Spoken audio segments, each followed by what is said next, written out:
Hey everyone, you found the Triple Threat Podcast again. If you're subscribed, you're going to find it anyway. If you haven't subscribed, why don't you do so right now? I'll wait. Here we go. 1 sec. You did it. Great. And while you're at it, why don't you rate and review us too? You can give us a bad review. A lot of people say rate and review, and they say, give us 5 stars. You can give us whatever you like. 3, 4, a 2. Ugh, don't want to be 2. But let's see if we can maybe change your opinion this week or reinforce it. Who knows? But I'll tell you what, once that music hits, it means it's on. It's on. And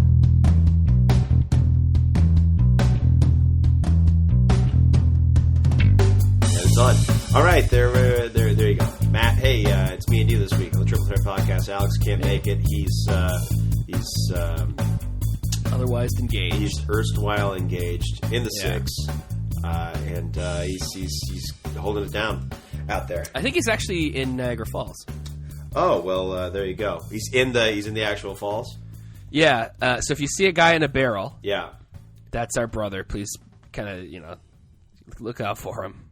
Yeah, we're very concerned that he's going to go down the falls. Yeah, definitely. Yeah, because I mean, he got in that barrel, and I said, I don't think that works actually anymore. And then I had a thought that said, I don't know if it ever worked. No, I don't think it works anymore. Yeah, it doesn't have a lot to do with like the timing. It's just it worked or it didn't. Yeah, exactly. It doesn't hardly matters. Will, as we're talking right now, as people are listening to this, the Pittsburgh Penguins may or may not have won the Stanley Cup. Yes, so congratulations or better luck next time to the Penguins for winning or losing in Game 6 of the Stanley Cup Final. It would have been nice to see them win on Thursday, obviously. Win at home in Pittsburgh. But I still think they can win the series. And I think they won yesterday. Definitely. I don't know. I also think they won yesterday. I'm hopeful that I should be re-recording this and saying how great it was to see Stanley lift the cup. Sydney lift Stanley's cup. Yeah. Well, they threw that game on Thursday. They threw 45 shots. At Jones. So yeah, they should have. It looked watching the game. It seemed like they should have been able to put another goal on the board after the beginning of the second period because they had a ton of heat. You looked great. There were lots of chances, but not enough. No, not enough. Yeah, so it's a bummer. I had friends over. We were all very hopeful and helpful. We were a very helpful group. Yeah. Yeah. Yeah. So just listen to them afterwards. They're like, "Yeah, it's a thing where you're looking for that third goal and you can't get it." Yeah. But you got to get it, right? Yeah, the game's very different if you don't have a couple goals scored on you to kick it off. Yeah, right. Because they had those 2 goals pretty much instantly. Yeah, and it's not good. It's not easy to get over or anything like that. So, well, it's a situation where the Sharks haven't led. I don't think they had a lead the entire series except for that one game. Yeah, they barely had any sort of. They barely had a lead. It's 3-2, but it really is. It's a series that the Penguins should have won already. Yeah, and that's fine. Yeah, I can't see it going 7. No. So it'd be very hard for the Sharks to win in 6 at this point. And I agree with you there. That's hard to see it happening in 7. So we'll see what happens when they go back to San Jose. But, if Metallica plays the anthem again, that's not good news because they lost that game. Oh, really? Yeah, they did. Yeah, they lost because that was Game 4. Which they lost. I always say, Metallica sucks anyway. Hey. I'm just kidding. Yeah, no. Like you always Will, of course, is a former member of Metallica. There's not that many members of Metallica. It's not like Megadeth where they have 15 former members. Some bands, especially if they're led by a big personality, they kind of churn through people because people can't stand that personality. Like Guns N' Roses is. I was gonna say like Guns N' Roses. Recent Guns N' Roses, not the returning lineup. I can't believe that's happening. By the way, that's really cool. I can't believe he's on AC/DC right now. That's weird. I just think that's such a weird choice for a guy to just kind of walk up and be in your in your band, especially for AC/DC. It's no small thing. Yeah. That's I don't know. I think you'd almost want to find like a relative unknown or something. Yeah, you want somebody who's got the chops, but you want somebody who's been doing. Yeah, I think AC/DC should just be like, hey, if you have an AC/DC cover band called like BC/DC or CC/DC. By the way, DC/DC, BC/DC exists. Is it out where you are? Yeah. In BC? Yeah, it's BC's number one AC/DC cover band, bro. There has to be a team. There has to be a band in America's capital called DC/DC. DC/DC? DC. In Washington, D.C.? Washington, D.C. It's Obama's band. Everybody knows that as I look at my iTunes library. Thunderstruck. You've been thunderstruck. It's Back in Black. Heard the sack? It's been too long. I'm glad to be back. Well, I'm cut loose from the news. That's kept me hanging around. Okay? Okay. Yeah. My impression of Obama, by the way, is just a takeoff of whatever Jay Farrow or Jordan Peele does. Yeah. There's a little bit, I don't know, there's an aspect to that that was a little closer to, there's a little too much throat in that. That's all I'm going to say, Will. Oh, okay. That's all I'm thinking. I realize my impressions aren't impressions of the people. They're impressions of the people who do impressions of the people. Yeah, that makes sense. So basically, it's an impression of whatever's happening on SNL or any other, sketch comedy show. Yes, that's right. I'm not an impressionist. I'm not an impression guy. Although I like doing them. Yeah, eagerness is good. Some people are otherworldly with it. Like, which I think is a really great one. Dana Carvey. Dana Carvey this week was on Conan. I don't know why. Like, no offense to Dana Carvey, but it's not like he's like super relevant right now. No, he did. But he did the best Donald Trump I've ever heard. You think that was the best one? It was really. Did you see that? Where he's like, okay. Yeah. Well, he went past that, and he was talking about. He did an impression of Donald Trump reporting to you in your bomb shelter after he's already started World War III. Yes, and it's. He gets the cadence of his voice. He gets more or less like the words right. I think the words are probably the easiest. You have to say how great people think you are. It's the best. I got the best people. We got the best guys. Yeah, that's close. That's close, right? I like that. Yeah, it's not bad. Yeah. Will Sasso does a really killer Trump too. Oh yeah, yeah, on his podcast. He's got a few odd ones. He does like it's mostly wrestlers. He does. Does he do rest? Oh, I got. He does. Oh, if you look up his Hogan and his Steve Austin, they're both great. But he also does like a De Niro that's pretty funny. Yeah, De Niro's mostly like, it's just him laughing. Like just the laughter. Just him laughing and stuff. But he's got and an Arnold that's very funny too. But he's got his Trump that he's busted out is actually like it's pretty good. And he does a thing on his 10-minute podcast where it's Trump, but he's Trump just being like just a regular guy, like just being super not as we see him in the media. So talking to a friend of his, and this friend is like, "Wow, you're super nice. Like I don't, a lot of people don't see this side of you." He's like, "Yeah, well, Carvey actually listened to Carvey did an interview on Jericho's podcast too, talking about all his all his impressions over the years and his George H.W. Bush. Yes. Herschel Walker, is that his middle name, by the way?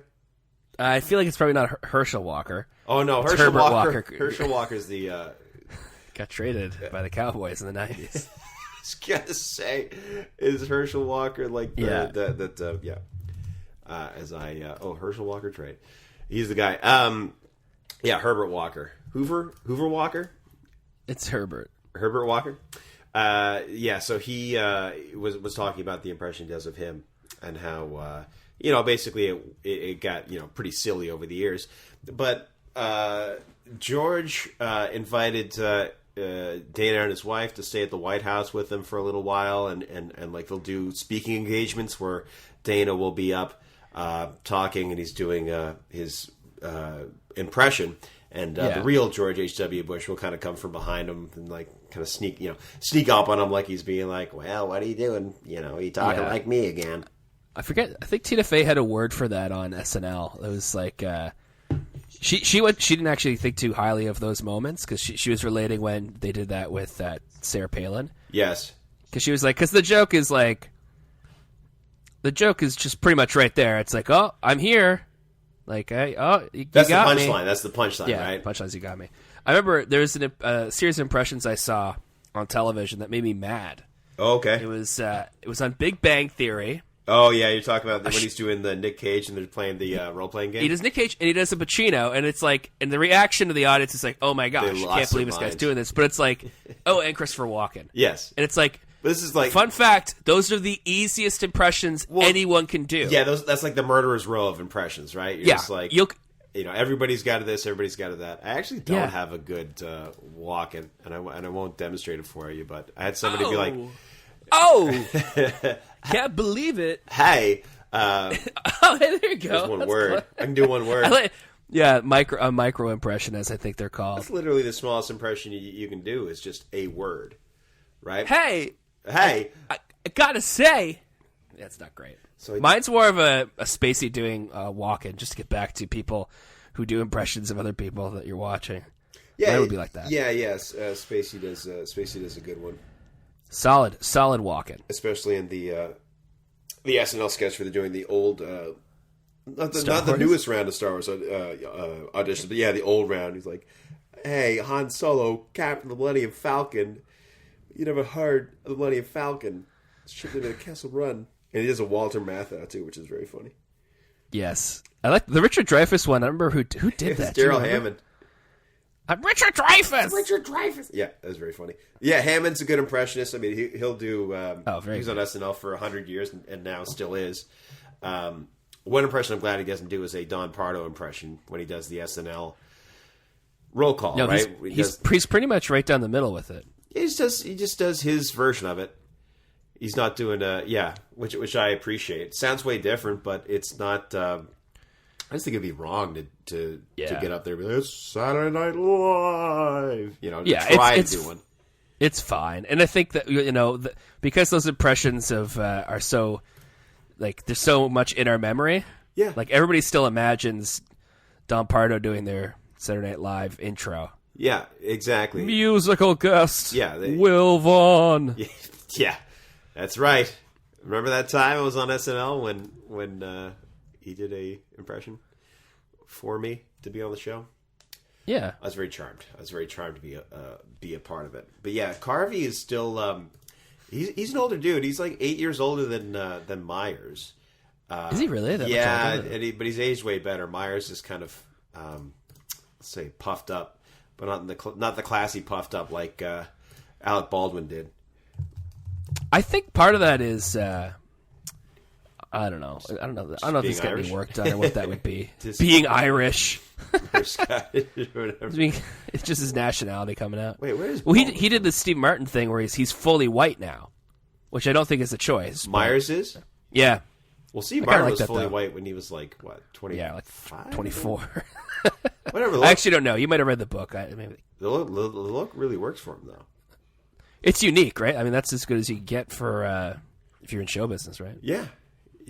He's got a good look, but Carvey's still pretty spry, and Carvey will show up on a talk show like Conan, because the reason he's on the show is he's a show called First Impressions, and I'm not sure what network it's on, but it's a show where they basically have people come in. And it's like America's Got Talent, but for impressions. Oh, see, I would be right into that. Yeah, I would only want weird ones though. I'd be like, just do odd ones that no one else can do, or do 6 really great ones. Trying to find, do you know what I mean? Do 6 really, yeah. But he's basically like coaching people through doing auditions, doing impressions and that sort of thing.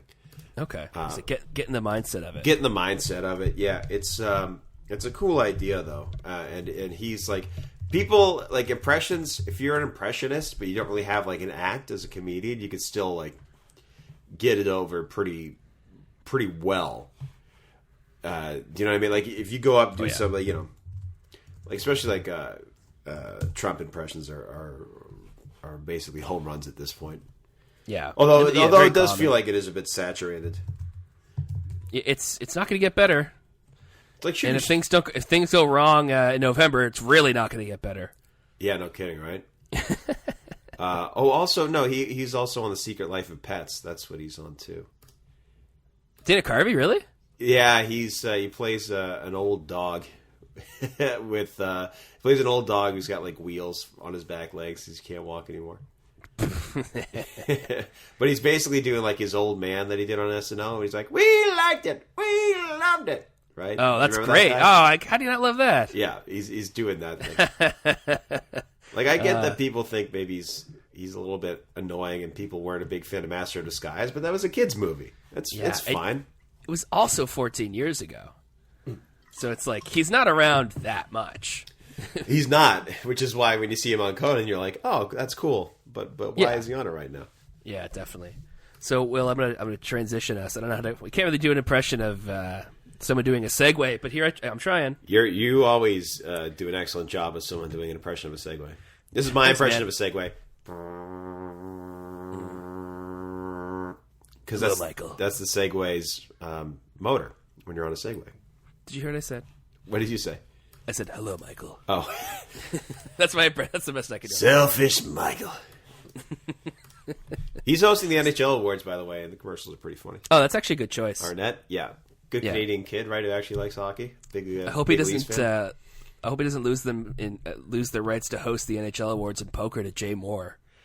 I can't do another Jay Moore NHL awards. No, who hosted it a couple years ago? It was Rob Riggle. He was fine, but the NHL awards are kind of like. Didn't he do the ESPYs? They're pretty close. Yeah, I think Cena's hosting the ESPYs this year. Yes, that's right. Yeah. It's very strange that ESPYs exist in a thing where it already gives out trophies. It's strange. Well, it's kind of like if you're like the box office champion, I guess, for like movies.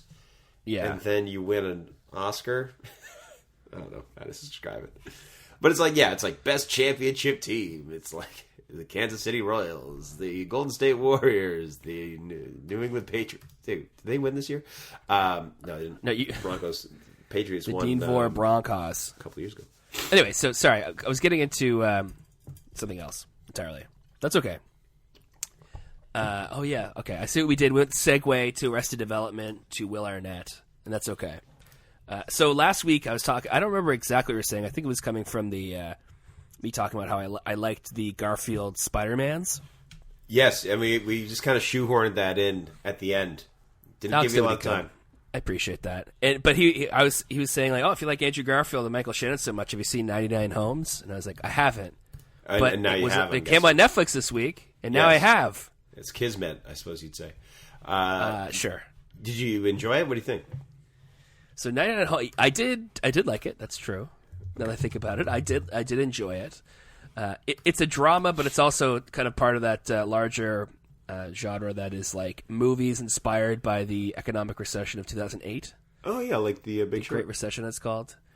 Margin Call, Big Short. Yeah, Margin Call's own. Yeah, Big Short. What's that one? Killing Them Softly. Apparently, is also in that same. Is that the Brad Pitt one? It is. Where he kills people softly. I think he's in there, and like he starts hard though. He kills them hard. And then as he grows on, he kills them softly. But the question is like, but do you want him to? Yeah. Right. What are the moral dilemmas he's facing in killing them softly? Oh, that's a good point. I never thought of that. Yeah. I know. So, 99 Homes, Andrew Garfield is the son of Laura Dern, but also the father of like an 8-year-old. Yeah. And even though apparently Andrew Garfield's older than you, it still seems weird to me that he has a child in the movie. Sure, so it's like 3 generations under the same roof, but not for long because their house, they're living in Orlando, Florida in 2009 or 10. And they're getting foreclosed on. And the cops show up. I think people threaten them first. I think he goes to court first. And then they knock on his door and they're like, hey, you have to leave. And it's kind of it's a very visceral depiction of what it would be like to get evicted. Yeah. There's a moment, and there's a really good moment. I don't really know the filmmaker at all. I think he's Middle Eastern, I think. Because I think they did it with the production company from Abu Dhabi. Yeah, Raheem Rani. Yeah, so there's a moment that I think is really well done. It's a handheld shot when they knock on the door. Yeah, and it's an impression of a knock. Andrew Garfield looks out the window. He sees what's happening, and there's just this panic within him. And it's a great portrayal of what I could only imagine would be the helplessness you'd feel in that situation.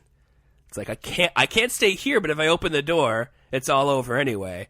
and it's great. It's a handheld shot. He's frantic. The camera's it's not like jarring, but it is a little bit more frantic. And it was like, it's really well done. That's like early on in the movie. The movie starts shortly before that with Michael Shannon, and like one of the first things he does is like he's kind of a jerk to a cop, and like very dismissively. Okay. And you're like, you kind of get a sense of his character, and like just to kind of make it clear, the whole time he spends the whole time using an electronic cigarette, like he's like vaping the whole movie. Yeah. Just in case you don't know if he's a good person or not, he's vaping the whole time. Just to be clear. Yeah. And so Andrew Garfield is evicted from his house, and he's looking for work, and one circumstance leads to another, and ends up starting to work for Michael Shannon. Okay. And it's kind of that classic thing where like a guy goes down a path, and it's good at first, but the consequences are bad. And you know, how does he deal with the moral dilemma? He's evicting people from their houses, and it shed a lot of light on like some really interesting and corrupt practices that were happening at the time. Like there's a part of the movie where Michael Shannon's like, okay, we have the leases to these houses that we own. Go in, steal the air conditioning and the pool pumps for them. We'll report them missing. The government will pay me, and then we'll just sell these. Huh, okay. So, and it happens a few times. Another time, they're like, okay, there's this idea of cash for keys. So instead of just getting straight up evicted and you don't get anything from it, just before that, a realty office comes in and they're like, hey, we represent the bank who represents the federal government. We'll give you $3,500 now to give us your keys and be out. And at least you don't leave with nothing. You get $3,000. You can stay somewhere. You can do something, but you're out $3,000. Huh. But you get $3,000. You get $3,000, but you're out of house. Yes. So there's a part where Andrew Garfield rounds up a bunch of guys in the back, puts them in the back of a pickup truck, and they just go find houses that are owned by this realty company, but don't have anybody in them. And so he makes up lease papers, and he says to the guys, he goes, okay, guys, you now lease these houses. Now we'll do cash for keys for them, and I'll give you $2,500 right now for a house you've never owned. Huh. And I was like, wait, was that possible? Yeah. And the advantage that he gets is that he says, I'll give you $2,500 when he gets like $1,000 from each of them. Yeah, that's his for doing commission. this idea. So and like I don't know exactly how much is not true, like how much is fictionalized, but there's definitely aspects to it that are like, ooh, like there was definitely corruption happening. Yeah. Definitely people taking advantage of it. The one other thing I'll say about the movie, you should check it out. It's on Netflix if you're looking for kind of an interesting drama. A little bit longer, but it's okay. Something else that I really liked about it is that you're dealing with people who are, like, the people who are evicting people are not, like, it's not black and white, like, they're the bad guys. People who are getting evicted are the good guys. Yeah. You would think it was, but there's definitely, the director kind of throws some concepts and some points at you that make you feel a little bit more conflicted, and I appreciate that in a movie, especially a movie like that. You know, you don't always want to have the black and white, you know, Iron Man versus warmonger kind of thing. Sometimes you want to be questioned. You want to have to question yourself. And it's kind of nice to be like, oh, am I morally a good person if in this situation I'm in favor of the people evicting the other people? It's not good. Anyway, it's good. It's a good movie. Movies make you think, man. Yeah, it's a thinky one, isn't it? Yeah, it's good. So yeah, 99 Homes, check it out. It says came out 2014, but I only saw the trailer like 6 months ago. That's probably when it was finished. Yeah, so I'm not sure exactly, but yeah, it's good. Andrew Garfield does a pretty good job with the Florida accent the whole movie too. Pretty good. Okay, how would you? Can you do an impression of the Florida accent? Sugar. No, they don't say sugar. They I say don't know. Sugar. Hookah solo. That's the impression. It's just hot tease. It's just jam that. I saw an ad the other day for a Jarhead sequel, and it's not Jarhead 2, it's Jarhead 3. What? Apparently they made a Jarhead 2 in 2014.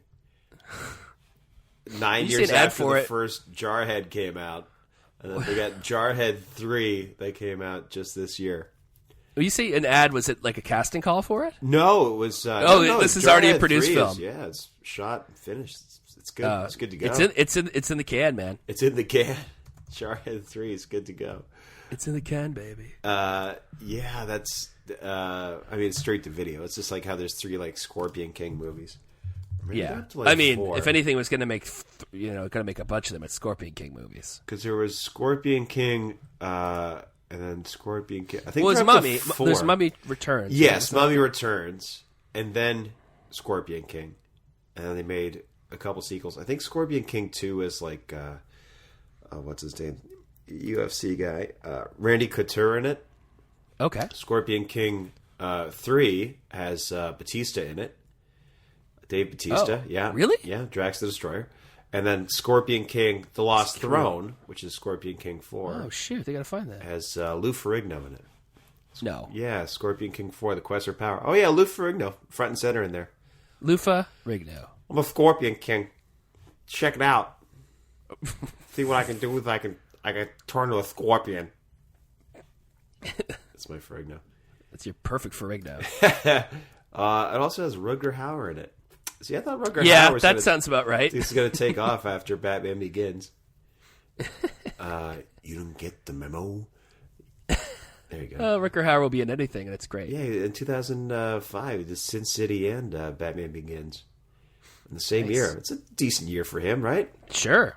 And he doesn't say no to anything else. No, evidently not. Will he show up in... Oh, wait, no, he definitely won't. No. You're going to say Blade Runner, weren't you? No, obviously. Why would I say that? Is he going to show up in Blade Runner too? Because that'd be the stupidest thing ever to say as a human being who's seen that movie before. I'm really excited for, I don't know, the Titanic sequel when the ship is... When the ship hits the fan? When Jack comes back. Ship hits the fan. Oh, brother. Will, you got some guests this week, hey? I got some guests this week, yeah. Here it is Monday morning. They're still sleeping right next to me. Hey, wake up. Yeah, folks are in town. I drove them out to you. Yeah, you drove... Well, no. Again, we were just saying this before the show. We were saying... Sorry. Before we started the podcast, I said I drove my parents to Vancouver. Yes, which is not true. I drove them to the airport. Take an entire week just to get out here, and then an entire week just to get back. Just to drive back. I like that I'm dropping them off. Yeah. All right, guys. All right, have fun. I'm going to be in Calgary tonight. Yeah. No, that's actually overly optimistic to be in Calgary. Oh. Can you drive from Vancouver to Calgary in a day? Yeah, but I wouldn't recommend it. Okay. It would be a very restful day. Right. That's for sure. I mean, hey, sometimes I'm ready to work. You know what I mean? Yeah, I guess so. If you feel that way, but I think driving fatigued is definitely one of the things I would not recommend for anybody. Yeah, that's not a great situation. I hear a good way for you to stay awake while you're driving is actually texting. If you text people and be like, "Hey, can you help me stay awake?" I'll text you. And maybe you'll help me out if I'm distracted by texting. Actually, I think part of that would be the thrill of doing something illegal, right? The thrill of doing, yeah. So you're like the whole time you're just your juices are flowing, your energy is up. You're in the red bar. You start green and then go yellow and you hit red. I have a very visual sense of doing something illegal. Well, what that would feel like. Matt, what's the last illegal thing you did? Probably traffic related. Yes.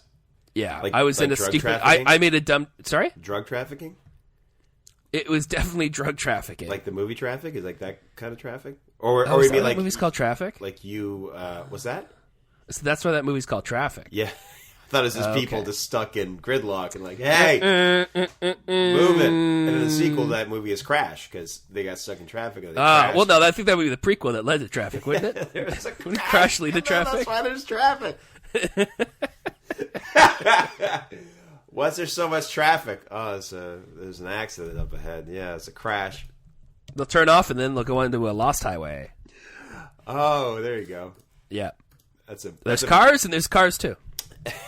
And then the cars go to the airport and there's planes. There's planes fire and rescue. The planes fire and rescue save the people from the crash. Yeah. Sorry. From the crash. No, that seems like an overkill. Yeah. And dive bomb in, we'll get them. I think Overkill's a movie too, isn't it? Yeah. Is there a movie called Overkill? Oh yeah, there's a lot. I would think there would at least be one Schwarzenegger ripoff movie called Overkill. Dolph Lundgren did Overkill. Oh no, there's a movie called Overkill which stars Aaron Norris, which I can only be led No! to believe. Dude, the movie poster is Aaron Norris with a big sun behind him, and he's kicking a rock with his hiking boot. Aaron Norris plays a guy named... Just to be clear, that means Chuck Norris said no. Aaron Norris. Is it his brother? Is his brother? Yeah, brother. Let's see. Aaron Norris. Is he... come on. What does it say? Brother-in-law, father, uncle to Eric Norris. This is a different Norris. This doesn't make any sense. Oh, youngest brother of Chuck Norris. Yeah, I'm an idiot. Okay. Youngest brother. Yeah. He looks like a young Tommy Lee Jones before whatever happened to his skin happened. Whatever happened to Tommy Lee Jones? He's got the most pockmarked face ever. It's awesome. Tommy Lee Jones is... No, Robert Davi, man. Robert Davi takes the title for pockmarked face. Pocky Marky face. Actually, he's not that pockmarked. He's just old. Can't kick her out. She's too old. Will, I had a great... He's a great actor. I don't know. Do you enjoy... I mean, you are friends with Ian Hanlon. Ian Hanlon watches a lot of movies. Do you think Ian Hanlon has seen more movies than you? Yeah, I'd say Ian Hanlon's seen more movies than anybody walking on Earth. Ian Hanlon when we worked at Rogers Video, R.I.P. Oh yeah. He would R.I.P. Rogers Video. R.I.P. Will made it kind of like what I would imagine a Dominican baseball player would do. I was gonna say the same. If Rogers Video was their father or something after getting a home run. It's one love, Big Papi. Oh boy. We a big Dominican lunch. Giant plate, motherfucker. Con some fricos. I love Mexicans. They love me. I'm the least racist person you know. I love Mexicans. I love them. That was very intimate. No, he's when he worked at Rogers Video, the rental policy was you can have 2 videos or video games out at a time, and he would on his days off go in, rent 2, come back, rent 2, go home. So that's great. Yeah, he watched a lot, and he doesn't really. There's very few movies he won't see. I can speak on his behalf and say that he's not interested in the Hostel movies, and neither am I. I'm just like they just seem kind of excessive. Just seem kind of horrible, right? So is Ian Hanlon somebody in your life who's he'll show you movies and he takes great pleasure in it? Yeah, I'd say he shows you movies and takes some pleasure in it. Yeah, some pleasure in it. Okay, that's good. Yeah, one of the most interesting ones we saw recently was Phantom of the Paradise. So look that up if you. Phantom of the Paradise. Yes, not of the opera. No, not of the opera. This is Phantom of the Paradise. Yeah, look it up when you have time.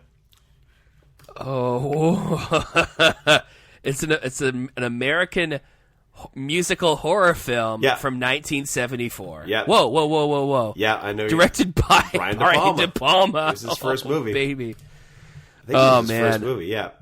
No. Have I said how great Blowout is, by the way?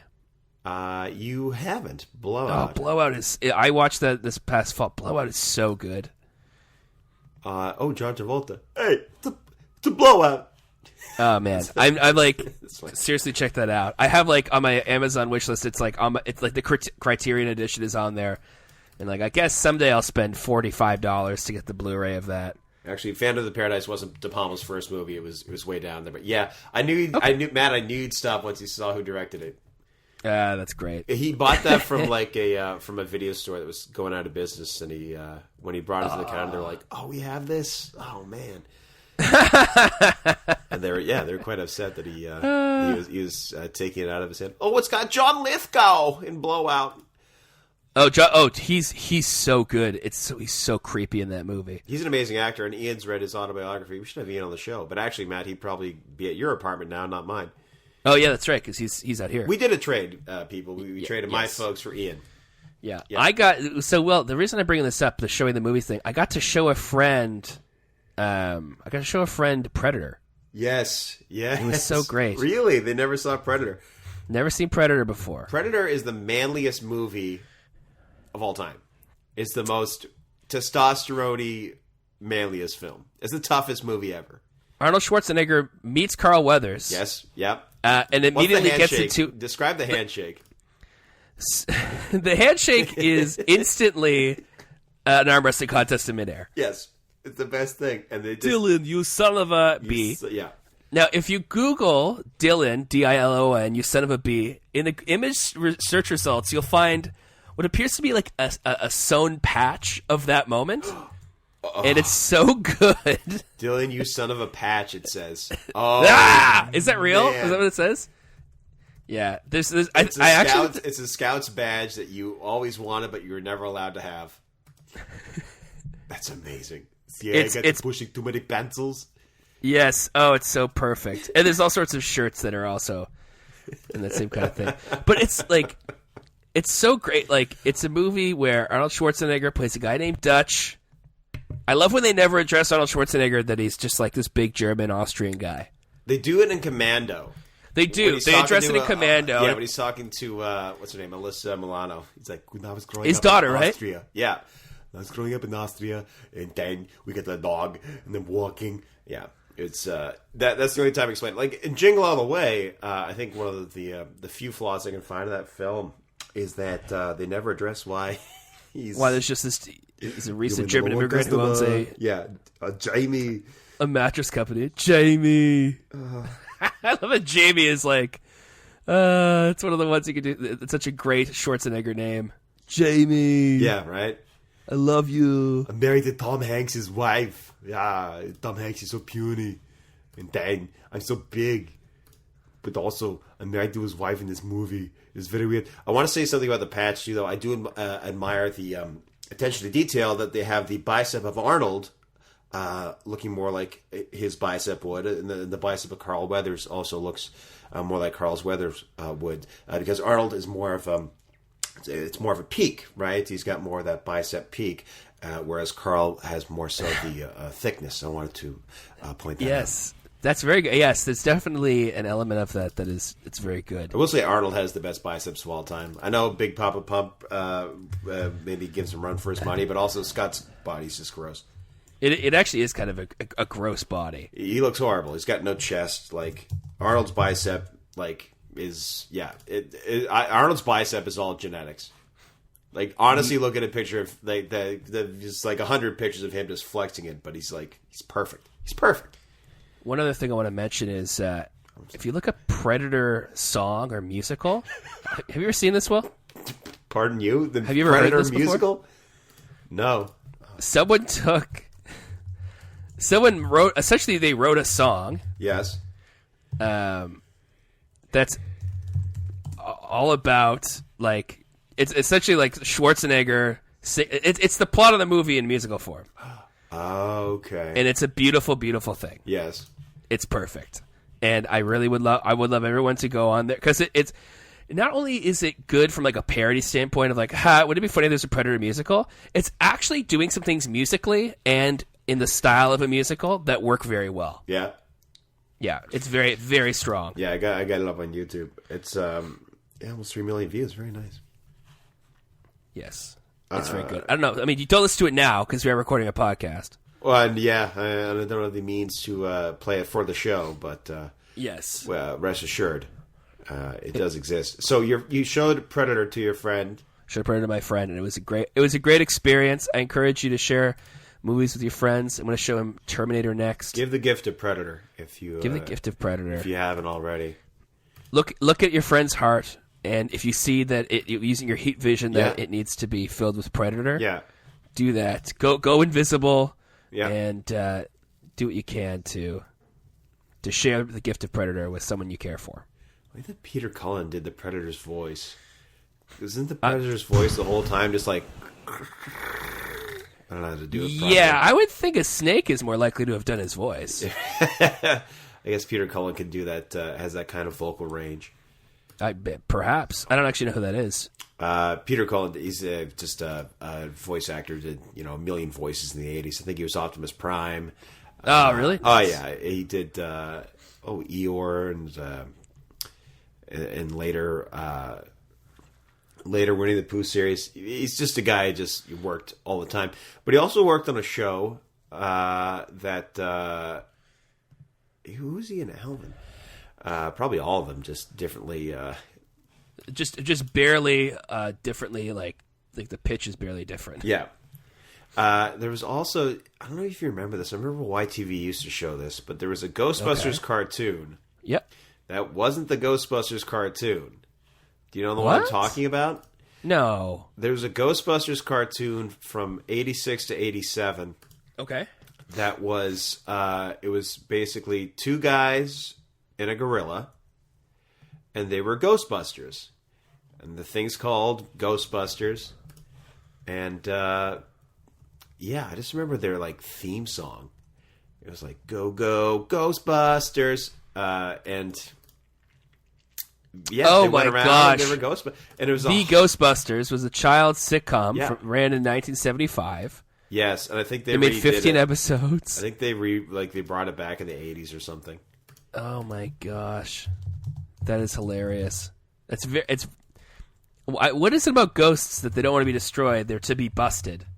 Yeah, it's not the Ghost Wreckers or the Ghost Crushers. Ghost Murderers. I mean, there's kind of some obvious problems with that one. Ghost Murderers is really aggressive. Yeah, that's probably why they named the cartoon the Real Ghostbusters. They ran in the 80s, and that's the cartoon that's based on the movie. The I Ain't Afraid of No Ghost guys. Yes, yeah. The Unfearful. The real guys. Yeah. Well, this is interesting. Dave Coulier took over Peter Venkman after Lorenzo Music. He did Peter for like most of the run of the series. Huh. I did not know that. You know that? Interesting. About Dave Coulier? I know a little bit about Dave Coulier. I didn't know that. Well, everybody knows the one show he did. Actually, I know the two shows he did because he did America's Funniest People. What's that? You don't remember America's Funniest People? Okay. I do not. I didn't win it. I know that. I remember I auditioned for it, but I also don't know what it is. Well, if you auditioned for it, you were one. So you actually probably could have got on it. Thank you.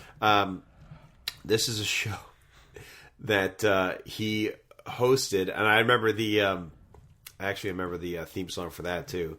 But okay, hit us. Well, it's just like, we got the funniest people, come on and be a star people. That's too much of that song already. What were the lyrics there? What was I hearing there lyric wise? It's like, we got the stars people, come on and be a star people. Okay, so they're exhorting you to looking to for let your the inner star funniest people. So this was like, this is more like, you know how America's Funniest Home Videos are just, dads getting very injured, right? Or like, or dogs doing something funny, or a baby doing something funny, or men getting hurt, right? Like that was the point of the show. But America's Funniest People was like America's Funniest People theme. Oh wow. Was on at like the same time. It was on. Gotta share this, Will. Come on. Is on the same time as America's Funniest Home Videos, and if Dave Coulier hosted one and Bob Saget hosted the other, was there some sort of Beach Boys reality show that just John Stamos could have been on? Jesse Stamos. Have Mercy with John Stamos. It's just terrible. It's just people making dumb faces in front of the camera. But yeah, I remember this show. So well. I think Gallagher was on it too. America's Funniest People, Season 1, Episode 1, Part 1. Who owns this? Oh, it's ABC and Vin DeBona. So like, it's the same. Yeah, basically they were just cashing in on the home video craze. But now they got, America's Got Talent, so they actually bring people to display their talents on a stage in front of people, right? America's Funniest People now got talent. America's Funniest Kids Got Singing. Is that what they called it on 30 Rock? Is that?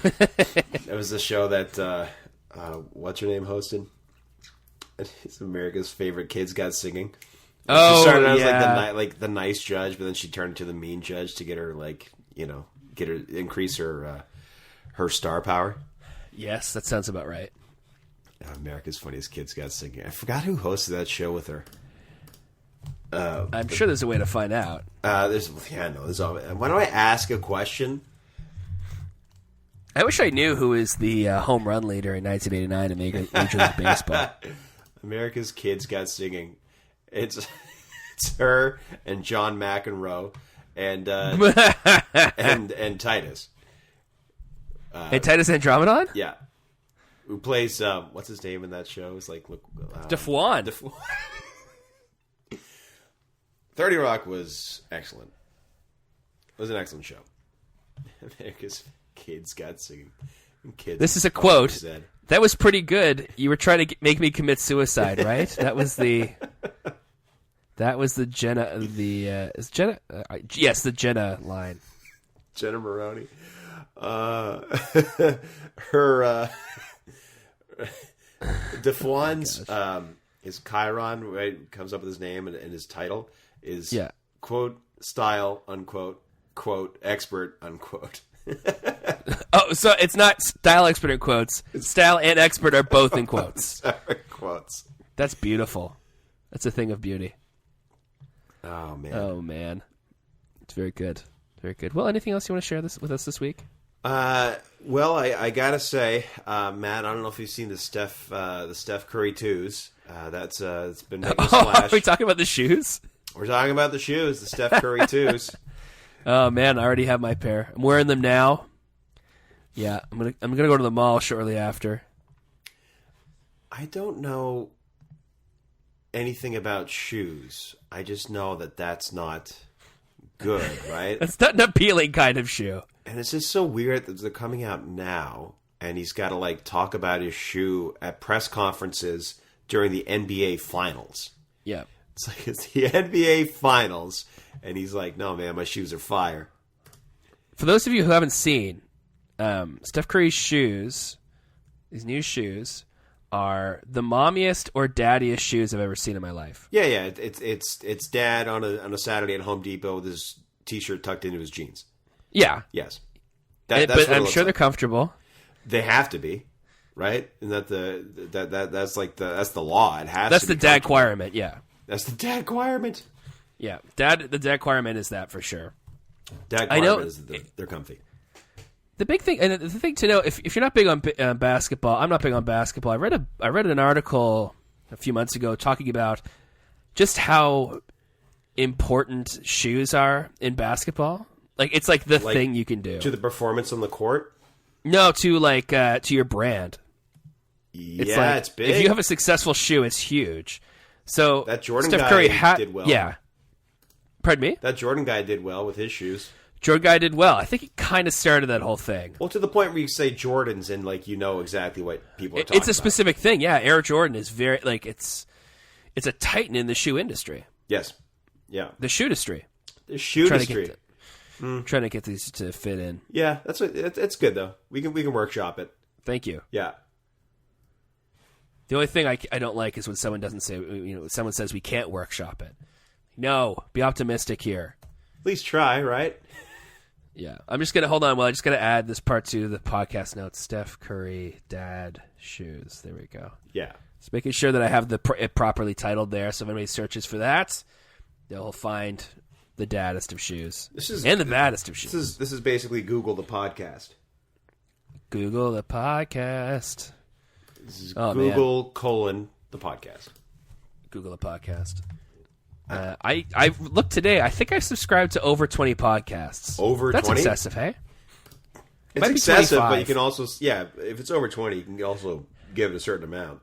Yeah, at least two of them, if not more, are not. Their season isn't currently happening. They're out of season. So, I'm subscribed to Serial, but that's not going to happen again until probably December at least. Yeah, they're going to work on another story. Yeah, there's a couple here that I think actually might be kind of dormant, but I'm kind of holding out hope. Sure, it might be irresponsible of me. Well, it's free, so yes, it's true. So it's okay if you're subscribed. I'm not hurt. I'm not getting hurt for it or anything like that. It's not like a magazine that you don't read, right? Yeah, it's not like you got your issue of Us Weekly, right? I know that Matt. You're a big Us Weekly guy, right? I was very mad when I found out that Us Weekly is not in fact US Weekly. I used to think it was that too. Because I was like, well, what's Us Weekly is a stupid name for a magazine. I still hold that to be true, by the way. Us Weekly Weekly is a stupid name for a magazine. Yes. Yeah, no, it does, yeah. I also thought it was U.S. Weekly. Like, oh, it's the magazine of United States. Yeah, it's like It's the in-flight movie of Air Force One. In-flight movie. In-flight magazine. Sorry. Us Weekly, a movie. Is it Shattered Glass they did when they worked for that show? Yeah. Shattered Glass, by the way, if you want to see a good performance by Hayden Christensen, you should watch that movie. Oh, I've heard good things about that. Yeah, he actually is good when he's not being directed by George Lucas. I mean, he's really only been in one other movie, except for Life is a House or something like that. Life is a House. He was in Jumper, which I missed. I missed Jumper. Was that directed by Greengrass? No, it wasn't. That's at about all. a guy who. That's a guy who jumps cars for a living. He jumps. If you're out in the cold, Yeah. right? Your car won't stop. Oh, please tell me. He'll show up and he'll give you a boost. You think you said it was when it's cold outside? He comes and gives you like a sweater, like a jumper. Here's a jumper.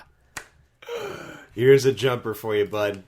It's awfully chilly out there, so yeah, it's not nice. Bundle up in this jumper. Yeah, got you a jersey. Yeah, here you go. Got you a jersey. Oh wow, if you want to use the Kiwi version of sweater. Yeah, I got a jersey. It's from Guernsey. Or butter hug, bunny hug. If you want to use the bunny hug, if you're a denizen of Saskatchewan. Yeah, if you're a denizen or an ex-denizen, right? You probably still call it the same thing. One of the things, the struggles of my life, has been trying to convince my wife to stop saying it, and I think she kind of did. You weaned her off it. Weaned her off, and that not to say that she's was mad about it. She just didn't like saying what we called the H word. Yes, yeah, and we won't say that on. This is a family podcast, by the way. Yeah, we can't say. We're not going to say it rhymes with goody. Whoa, dude! I just treading. I know. I just think it's you're treading on dangerous waters, thin ice. I'm treading on Twitter. Thin ice, if you will. Yeah, well, heck, man. What else? Yeah. I hope. Speaking of ice, congratulations to the Penguins for hopefully winning last night. Again, yeah, congratulations. I feel to the like a donkey's butt if we did not in fact win. Well, but I don't feel like that much. You're a donkey's butt, and you smell like one too. I don't think the NBA finals go until Monday. Again. Oh, okay, sure. So we don't know who the NBA champion is. Yet, well, except the Golden State Warriors have a lead now. Again, 2-1, 3-1. Yeah, they're 3-1. 3-1. Okay, yeah, good for GSW. 3-1 of the series. The Splash Brothers came back hard. They combined for 68 points or something like that. Not bad. It's a lot of points, or maybe it was 63. A lot of points, though. A lot of points. Stephen Curry finally comes back in a big bad way. But I think the Jays beat the Orioles on Saturday too. I think they played Sunday too, but hey, who knows? We still got to crunch numbers, Matt. That's what I got to do. But I don't have a lot of time to watch a lot of stuff. You know, we had a great improv show last night. Thanks for everybody coming out to the Rookie League. Yeah, it was a lot of fun, and spending a lot of time with the folks. So it's going to be a lot of eating. Oh, did Mom and Dad see a Rookie League? Restaurants. Yeah, they did. They walked out actually. Oh yeah. Yeah. As soon as I had the stays, you're like, well, it was good until. Pretty offensive stuff though. You guys go as blue as it gets. Yeah, it's very blue, those 7:30 shows. Practically purple. So blue, it's black. Yeah, I think black makes more sense. Purple seems it's a bit more red. Purple, it's just not dark enough in my view. Yeah, exactly. It's not dark enough in my view. So there you go. So Matt gets that, then that's a decent impression too. Sure. Heck. Well, Alex. Thanks for listening. Yeah, Alex. Specifically, thanks. Alex. I know Alex is just sitting there enjoying every second of this, being like, "What? Why? It's so much to add to this." No, it's not. Like the shoes are fire, guys. The shoes are fire. Oh, they're mad fire. They're straight lit. fire. Hashtag fire emoji. That's right. Hashtag emoji. Can you hashtag an emoji? Does it work? Folks, folks. You have a mission. Folks, we Put an Octothorpe in front of a happy face. Octothorpe in front of there and see if it goes. If not, well, then we're wrong. All right, great. My fellow Americans, I need you to do that. Is that your Reagan? Reagan. Okay, good. Yeah, Reagan is something that I think Dana and Phil both did a Reagan during SNL. Oh yeah, definitely. The Great Voluminator. He should have done that. Done some sort of hair volumizing thing after the presidency. Why, did he get more hair when he got elected? No, just, the Great Communicator was a nickname of his, and I think it would fit as, you kind of play around with it as something else. Because there were a lot of hair products coming out in, like, the 80s and 90s, right? Oh, you better believe it. A lot of people. Speaking of hair products, yeah. Have a dippity-doo great day. Yeah, everybody, have a good day. I'm on Twitter at William C. Vaughn. Matt's on Twitter at MP Vaughn. Follow me and respond to my tweets. Yeah, Matt's a great tweeter because he doesn't tweet that often. Hashtag restraint. That's right. Hashtag restraint. And Alex is on Twitter at Evaunix, EVAUGHINIC and a PUV, yeah, so that's... that went off the rails a little bit. A little bit. That one went off the rails a little bit. So we'll come back with more wonderful impressions next week, Matt. These are SNL quality auditions. Actually, I am stringing together my SNL auditions. So, folks, if you have any auditions you want to see me fail at for my SNL audition, you can let me know on Twitter. And I gave you the address. The address? The handle. The handle? Yes. The handle does lead to an address. Folks, thanks so much. We'll see you